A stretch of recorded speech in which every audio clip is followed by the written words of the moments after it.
Hello and welcome to another very exciting episode of E&Ftv's Bridging the Gap. Today, I'm delighted to be joined by Spyros Melcher of Kew Green. Spyros, how are you? Hi, Jason. Thank you very much for the invitation. I'm fantastic. I'm enjoying the weather, and I'm very glad to be here. It's very nice to see you again, and I'm looking forward to having conversation with you. So, of course, you're Performance and Analytics Manager at Kew Green. And I've been, obviously, we've known each other for a couple of years now, but I follow your LinkedIn posts and I'm always interested in the content that you post. I was like, I'm going to have to get Spiros to come and chat about analytics on the screen. So, thank you so much for giving up like a little bit of your time today to chat to me. It's a pleasure. It's a pleasure, and I love talking about analytics. I'm passionate about analytics, and analytics is something that it's in our daily lives. There's data everywhere, everywhere, and I'm really excited talking about it.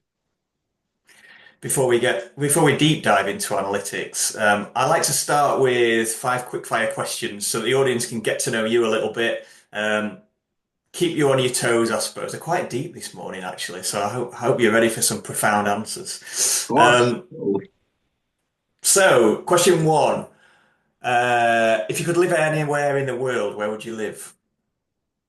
You know that I'm biased, but that will be Greece. I've been in Greece. I left Greece over 17 years ago, and I always want to live in Greece, which is something that I haven't managed to do as an adult since I've been working abroad or studying abroad for most of my life. So it might sound a cliche, but yes, I would love to live in Greece because I haven't experienced it as much as I wanted to. So you go back home, basically. Yes, it's pretty much my favorite holiday destination. There are thousands of islands that I love exploring every time I go there. And of course, I love taverns, and they're everywhere, and Greek Yeah, food. So you can only imagine. Every day, in every island you go, it's a total different experience.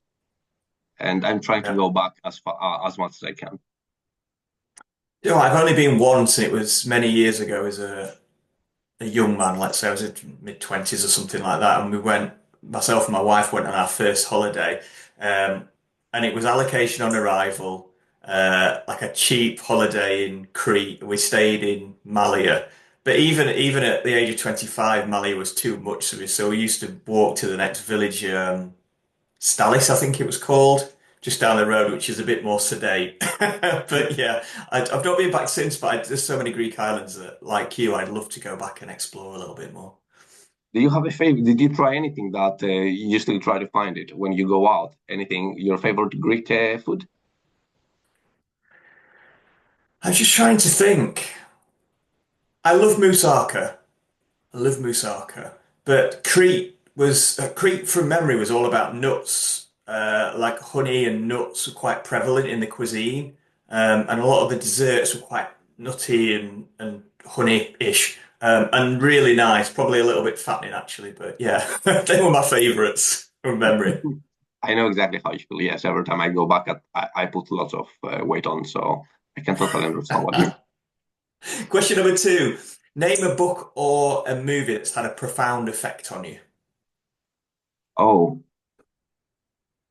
I told you they were deep. yes, I know, but I'm trying to decide: do I want to talk about a book or do I want to talk about a movie? I will actually pick the latter. I watched a movie in the past. I was really, really young. It was called The Shawshank Redemption.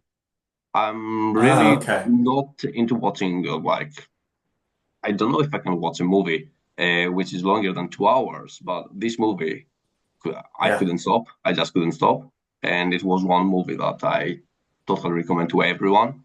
It has so many deep meanings. It's fun. Well, it was fun to watch for me. I don't know if it's everyone's cup of tea, but yeah, this is my favorite movie, and this is something that has unexpected end, I would say. And how about you, Yeah. Jason? Do you have a favorite movie or book?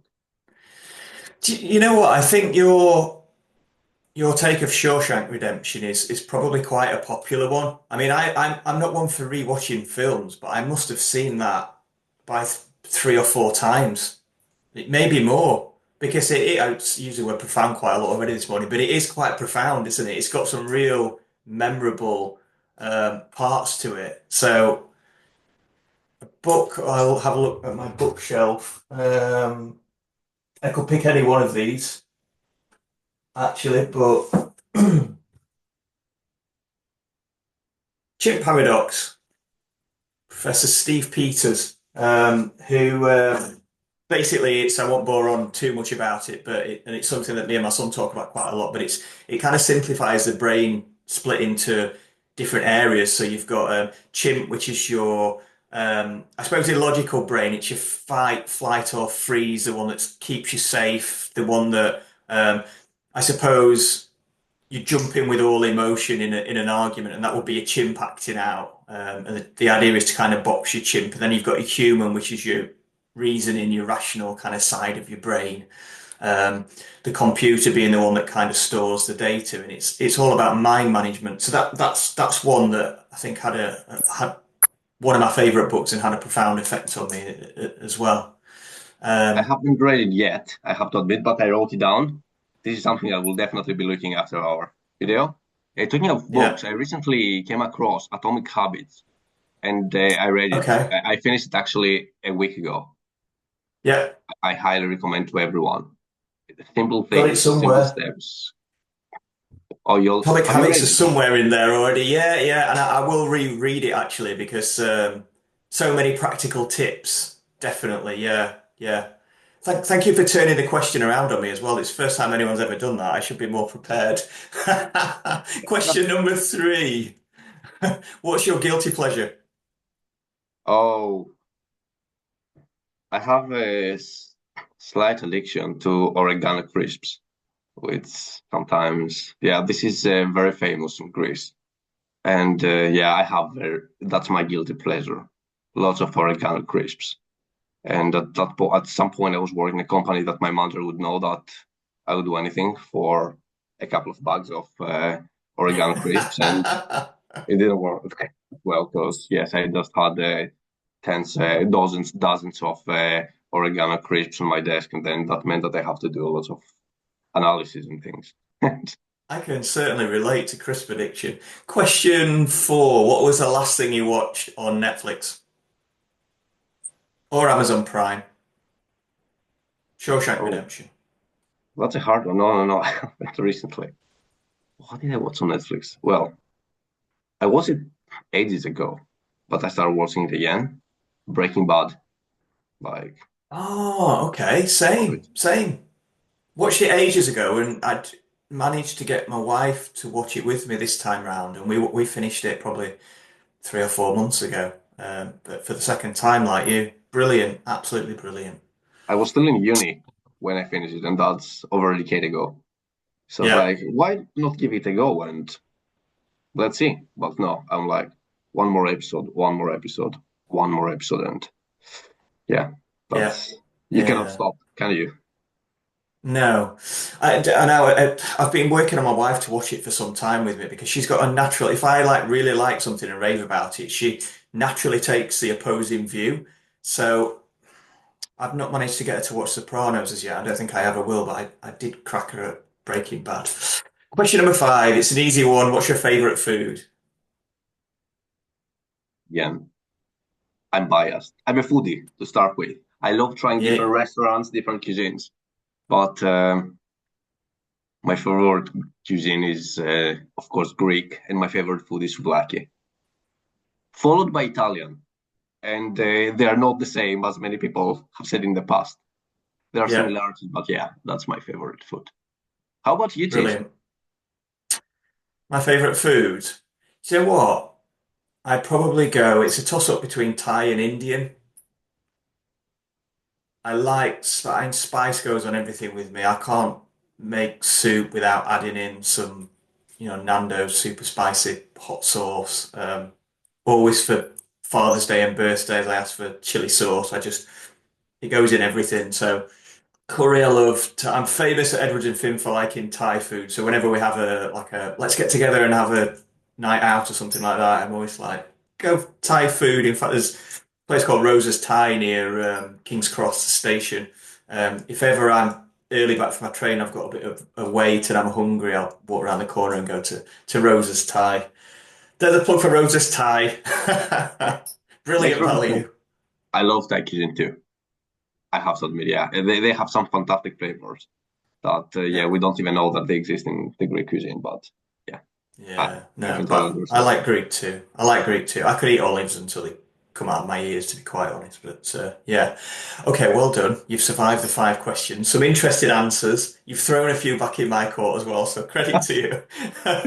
So hopefully that's given people a little bit of insight of who Spyros is. But tell us a bit about yourself in terms of your career. Uh, as I said in the past, and as you could probably tell by my Mediterranean accent, I'm originally from Greece.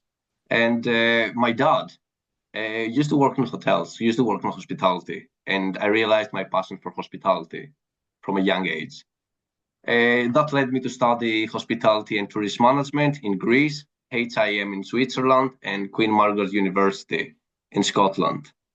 Uh, I knew I had dreams. I knew what I wanted to become, and I've worked.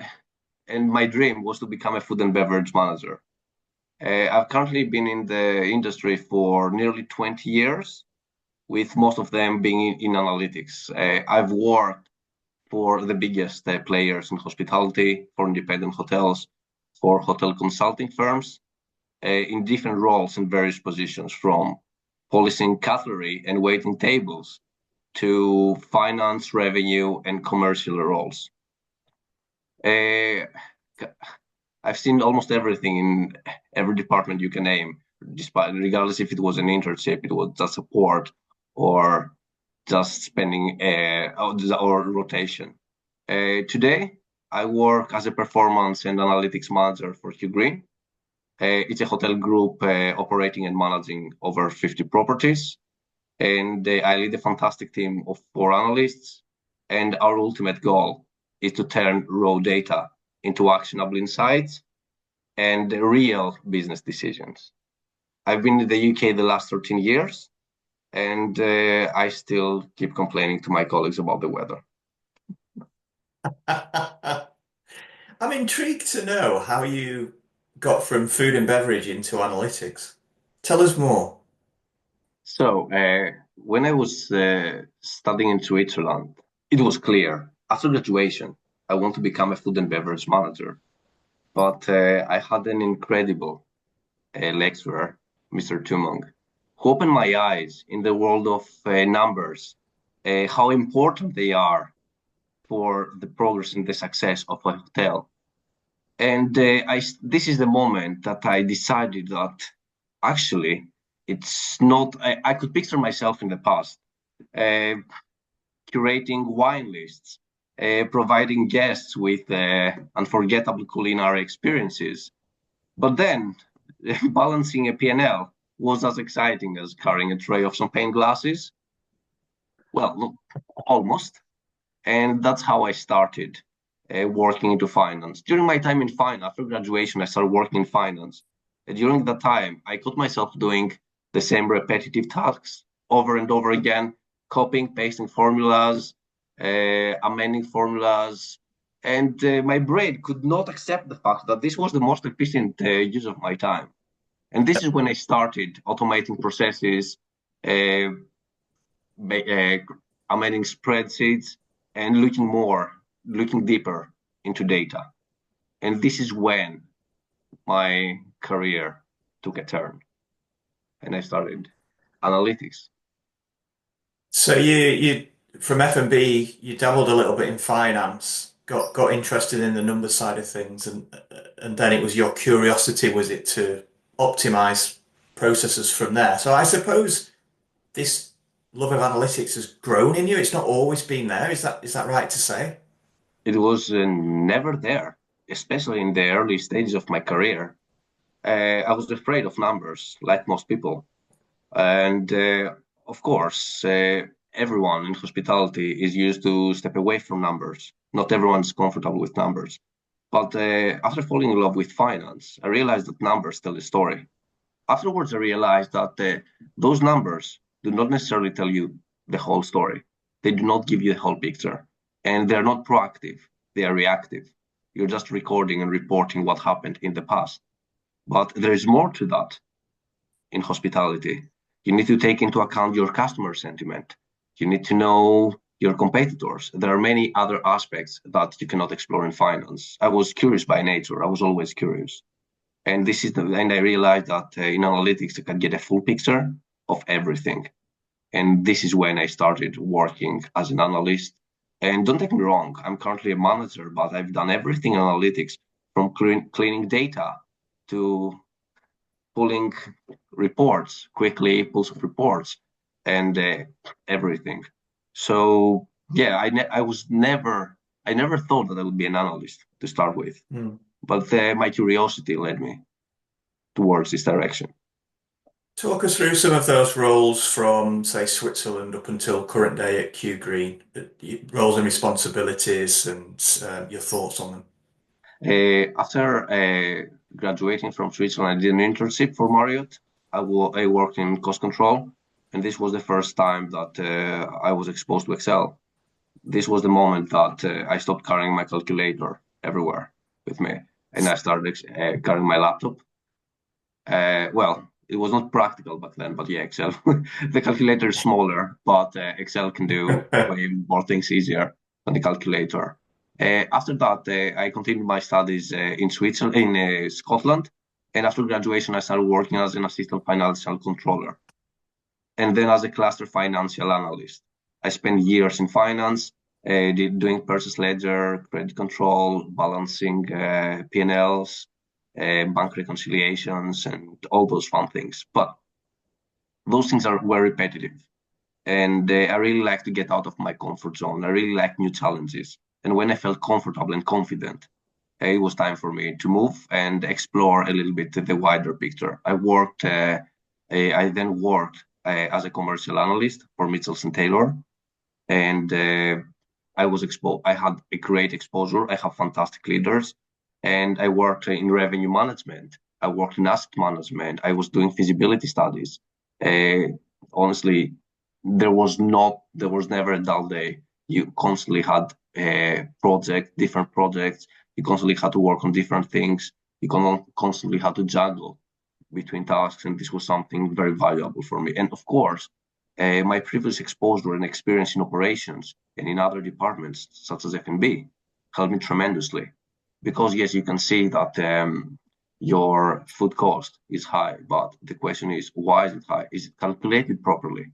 And there's more than just F&B. And when you have worked in operations, it's easier for you to connect the dots, identify trends and patterns, and of course relate. So after that, unfortunately, COVID happened, and unfortunately, hospitality it had a massive impact on hospitality, Jason, as you probably remember.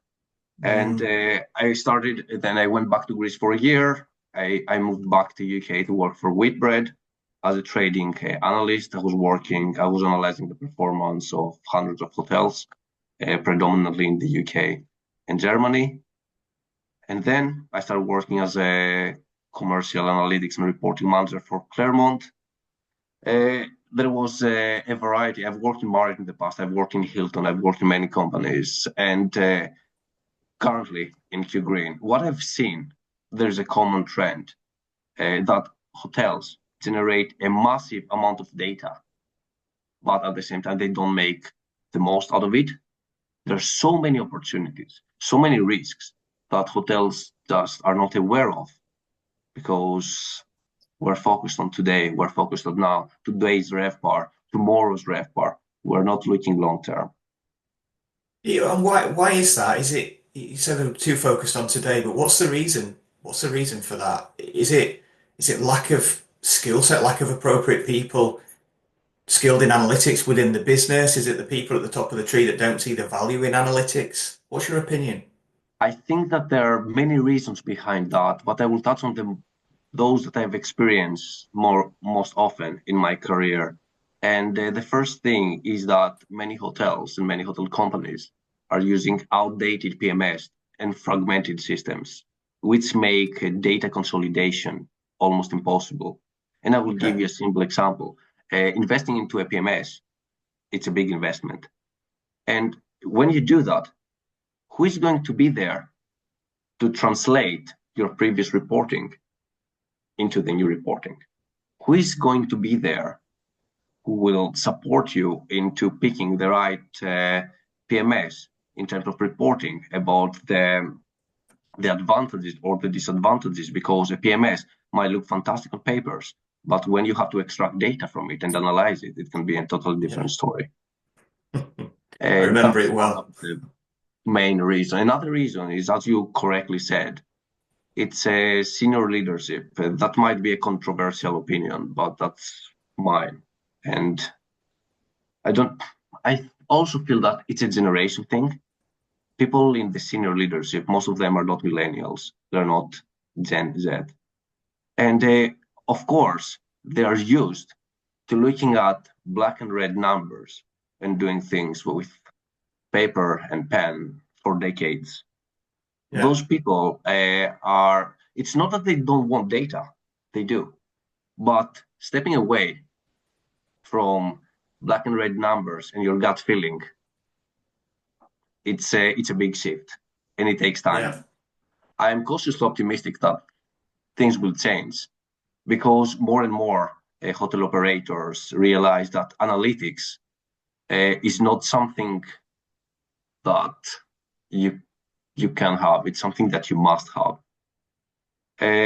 Another thing is that there's not a roadmap for an analyst in hospitality. And many people have worked in operations. Many people have worked in finance. Many people have worked in housekeeping. Those people, even if they want to be an analyst, how are they going to be an analyst? Unfortunately, there are not many universities teaching hospitality modules that have already included analytics. There's Mm. slow progress in that, but there's not something uh, something solid yet. This is work in progress. I see that more and more hospitality universities include analytics modules in their courses, and this is something encouraging. But there's really slow progress on that. And another thing that I have already experienced is the wrong perception. People tend to think that analytics do not generate revenue. This is wrong. They think that analytics is all about analyzing the past and identifying what happened. No, analytics is also about looking forward. Analytics is something that will guide you for the future. There are risks and opportunities that you need to be aware of. And yes, if you treat your analytics department as you should, and you give them the freedom to and follow their suggestions, then yes, you will see a massive impact, not only on your top line, but also on your bottom line. Because analytics, it's not only about revenue. There are more things to that. You touch upon an interesting point, Spyros, regarding content syllabus in universities. And I know from talking to our affiliated universities how difficult they find to get their students interested in revenue management, interested in analytics. They generally take a course in hospitality because they want to, I suppose, like you initially, they see that they want an operational role, ending up as maybe a GM or higher. Um, but anything to do with numbers terrifies them. If we've got a big cohort every year of graduates leaving that are terrified of numbers, where's the pipeline for more people like you, more Spiroses in the industry? Because without that, we're going to end up with a skill shortage, a dearth of analytical professionals in hospitality. I totally agree with you, Jason, and that's a sad truth. There is change, there's slow change, but I believe that we can do better. And hospitality was traditionally an industry that was slow at adapting change and embracing change. And those companies that did it, they are in the market until today. Those who didn't, they're not with us anymore. And the Yeah. things that we are slow at adapting technology. And like many industries, airlines, retail, those industries already have automated and trained models that automate pricing. They automate forecast because even hospitality, you have done it in the past. You know that the most efficient time of a revenue management manager is not adjusting the rates 3 times a day. There's more that you need to do, but you don't have the Mm. time. You do not have the capacity because you do not have the automations in place.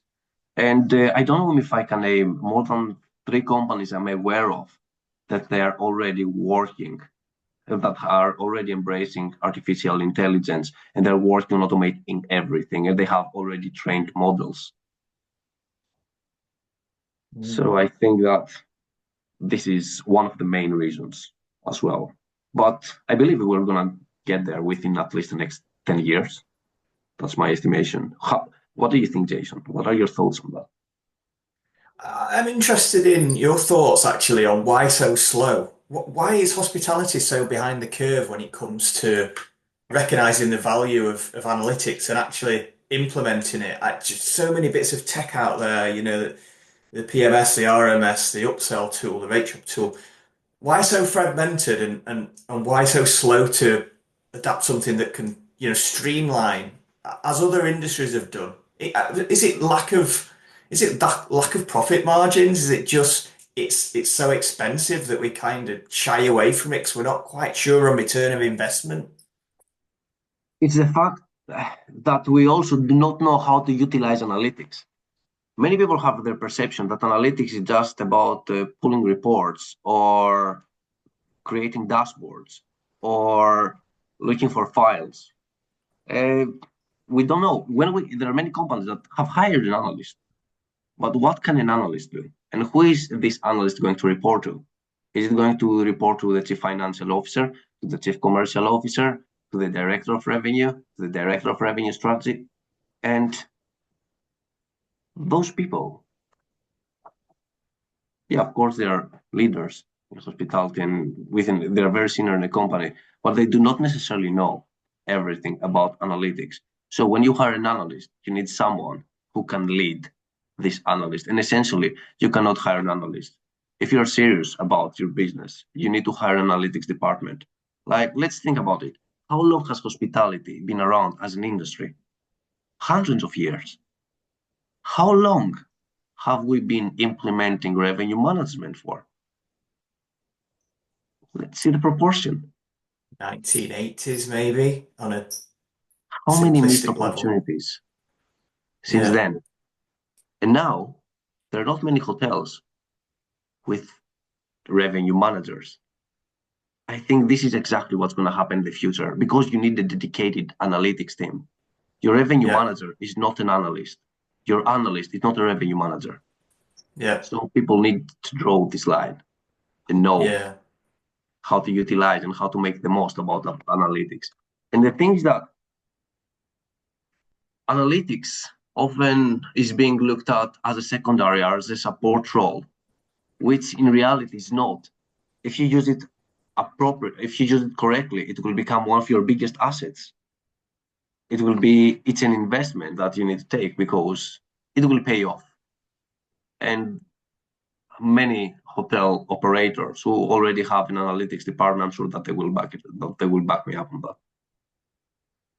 I was just thinking when you were talking about this snapshot of in time of this period of now in hospitality. So the government are making it harder and harder for hospitality companies to make money in terms of changes to national insurance, in terms of national minimum wage.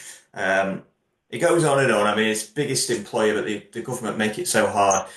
I suppose lack of profit to invest is one of the reasons why companies are not taking that leap forward into a world where they've got an analytics department. But conversely, that's the reason that analytics really is more and more important these days than ever before. Because if we're working on such squeezed margins, we need really to be optimizing across every profit center, really, be it F&B, M&E, bedrooms, ancillaries, whatever it is, you need a department or at least someone sitting there like you optimizing at that level. And that's not your revenue manager, that's your analyst, that's your analytics department up to a Uh, there are point. many there are many departments in a hotel. There's food and beverage, there's housekeeping, there's HR, there's sales and marketing. Imagine those as pieces of a puzzle. Analytics Yeah. essentially glues all those pieces together Yeah. and driving change. Because again, it's not only about revenue. It's not only about your top line. It's also about your bottom line. And again, it's Yeah. not only about that. It's also about your customer sentiment. Because numbers might look good. You increase your market share. You increase your revenue. You are significantly ahead versus budget and versus last year. But have you taken into account your customer sentiment? Do you know if you're putting off your loyal customers from coming back to you with your higher rates? Analytics is there to tell you that. I think things are slowly changing. I mean, I think of a well-known hotel company that we worked with that came to me maybe a year or two ago and said, we're creating an analytics department. So this is going to start with one member of staff, um, but we need someone that's skilled in building, and you'll know more about this than me, but building data warehousing, um, and skilled in SQL and all the different functions. But within 3 years, we want this person to be head of analytics and have a team of analysts underneath them, which to me was like music to my ears. It was so exciting to hear because yes, Accor have an analytics department and the big companies, but this is a middle of the road, similar size maybe to Kew Green, where analytical know-how is kind of not maybe what it is at Accor, for instance. And to hear kind of that was being talked about and implemented was actually quite exciting to me. It's something new, and I'm also excited to hear that. It's great to see that more and more companies are embracing analytics and change, and they see the value and its importance. On another note, I don't know how risky it is to hire just one analyst because this can be challenging. You need specialists. An analyst cannot do everything. An analyst is not a data scientist. An analyst is not someone who will build data warehouses. It's not someone. It can be, but at the same time, if he does all those, he will not be able to uh, analyze your data, identify trends, and connect the dots. So it's a great step. It's a great step, I believe, and this is very, very encouraging to see it in more and more companies. But there is a high risk involved in that because when you have one person as your whole analytics department, it's like having one revenue manager to do Mm. everything in a hotel. But again, Yeah. it's a very, very positive step. It's positive change. I suppose these things will evolve, hopefully.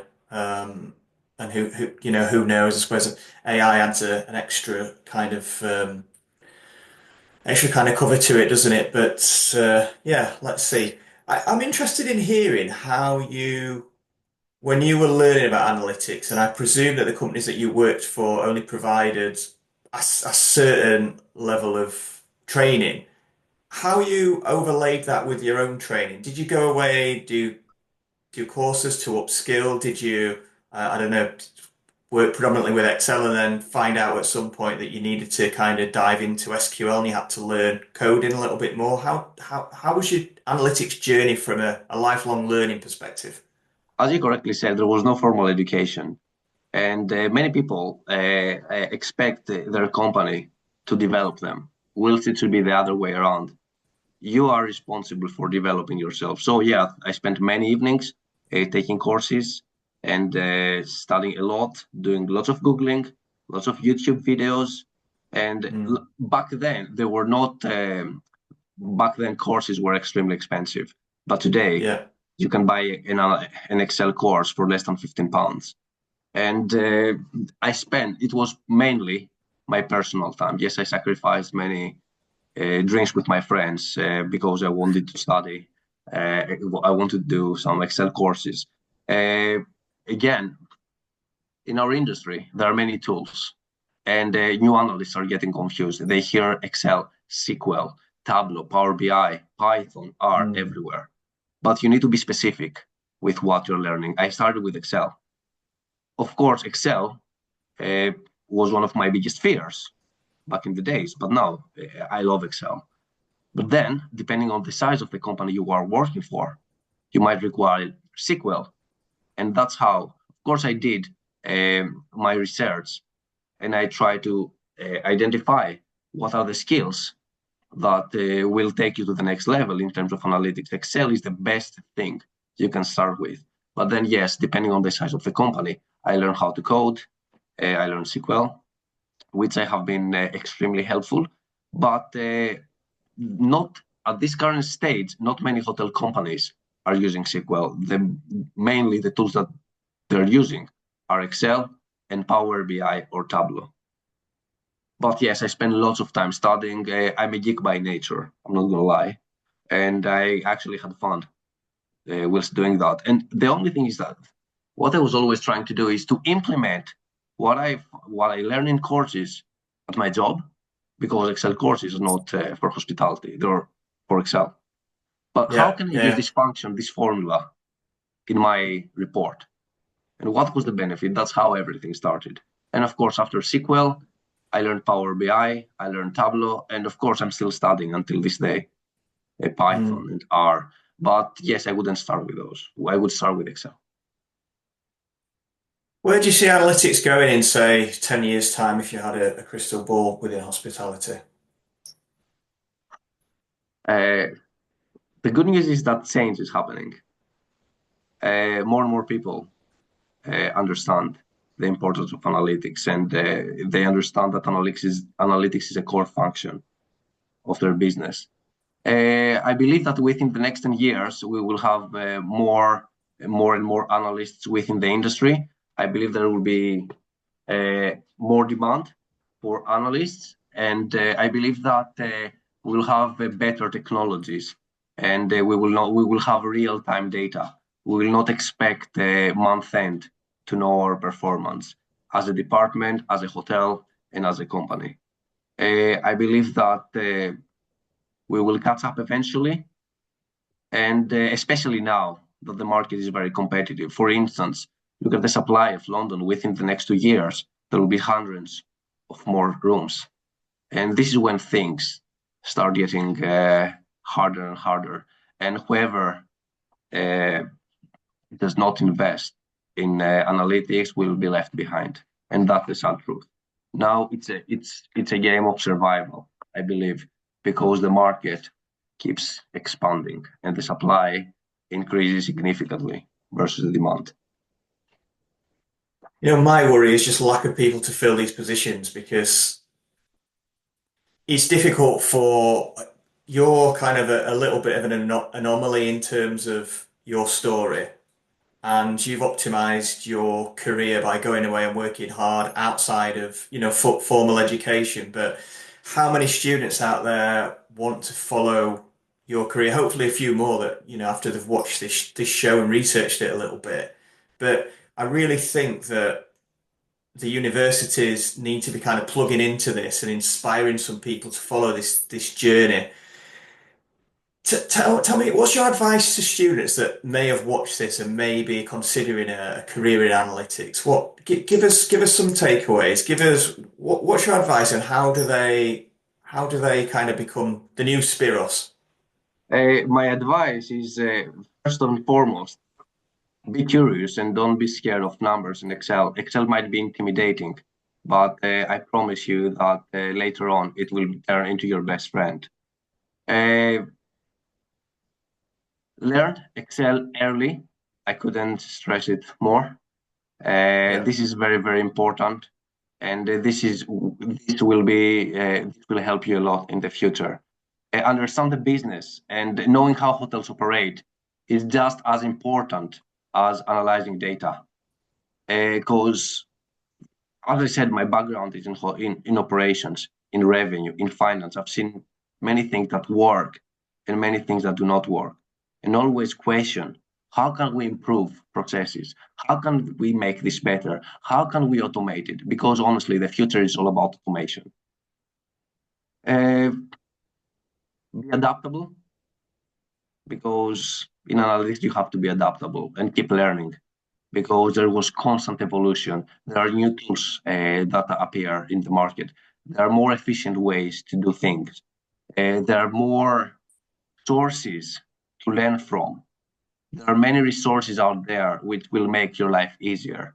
Because today there are like Udemy, there are many structured courses that will take you from A to Z. And again, not stop asking questions, question everything.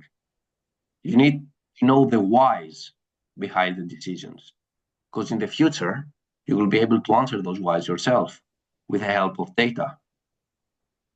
And yeah, being persistent, it's a steep learning curve, but don't give up. And imposter syndrome is something that you will come across often. Do not worry, you don't need to know everything. You don't need to memorize every single formula. You just need to know to be good at those you use. And always try to find a better way to do things. And that's my biggest advice to the students. And again, if you're interested in analytics, find a mentor, ask your general manager to give you a P&L or someone, read the reports, try to understand and play with it. Try to break it, try to change the formula, do whatever, as long as you have saved the master. Yeah, absolutely. Yeah, we've all been there, haven't we? For students out there that may have some preconceptions that are incorrect about analytics, I know you were keen to talk about some myths that you kind of come across. So I'm going to let you free on this a little bit. Go to town and hammer those myths to death. The first thing that the first myth that was also putting me off, I'm not going to lie, is that you have to be a genius in maths in order to be an analyst. No, you don't need to be a genius in maths. You need basic mathematics, you need basic statistics, and you need the common sense and looking behind the curtain, looking behind what this number tells you, and try to understand why this number is this way, why you're pacing ahead versus last year. There are many things that you need to look behind, and you do not need to be a genius in mathematics. Analysts do not only work with numbers. It's all about identifying risks, opportunities, connecting the dots, and try to improve things. The second one is that you need to have a degree in data science in order to be an analyst. Whilst it would obviously help, it's not a must. I've worked with many analysts who have history, geography, literature degrees that are brilliant analysts, fantastic analysts. I work with an analyst who used to be a truck driver. He's a brilliant analyst, and I would hire him back in a heartbeat. So your degree and qualification does not limit where you can go. Yeah. I do not have a degree in data science. And honestly, it hasn't taken me back.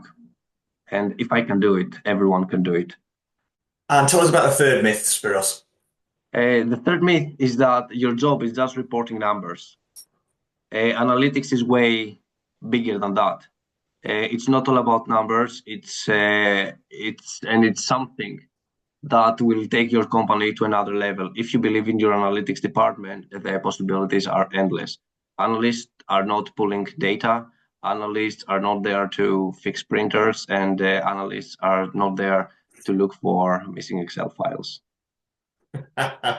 Brilliant. Interesting that you talk so much about Excel because I talk to so many hoteliers that say, "Oh no, like Excel, no, we don't really use that anymore." But I've heard it described before as being a bit like Latin. You learn Latin, but you don't actually, speak or use Latin. But it's a gateway to learning other languages, and I suppose it's the same with Excel, isn't it? Where you learn Excel and you learn the fundamentals of that software, but you could then kind of expand on that into, really useful stuff like SQL or Power BI or Tableau, knowing that kind of framework and kind of like basis of it. So it's good to hear someone like you being a flag waver for Excel. If you want to build solid foundations, I believe that then, yes, you need to start with Excel. And you don't need to know every tool. You will learn them along the way. Start Yeah, with of Excel, course. continue with Power BI or Tableau. Yeah. And if you want more than that, then feel free to reach out to me. Brilliant. Well, listen, we've been chatting now for almost an hour. I can see the clock behind your head, which is quite handily placed, so I know how long we've been chatting. But thank you so much. Genuinely appreciate it. As I say, I follow you. I'm an avid follower of you on LinkedIn. I love your posts. I love the way that you're a flag waver for analytics. And I was so looking forward to this chat, and it's definitely lived up to expectations. If anyone wants to contact you, they're fine to get in touch via LinkedIn, I presume. Of course, yes. My full name is Spyros Melcher, so feel free to reach out. If you need any support, any guidance, if you have any questions. Jason, thank you very much for the invitation. As you can tell, I love talking about analytics. I'm really passionate about it. And I hope that we will having the same conversation within 5 years, and we will have seen significant changes within our industry because hospitality is my favorite industry. Hospitality has lots of potential, and hospitality will be around for centuries. Brilliant. Thank you for your time, Spiros. Thank you, Jason. Have a lovely day. Take care. That's all we've got time for this week. Like and share the show because it enables us to attract really, really cool guests like Spiros from Kew Green. Bye bye. Brilliant. Let's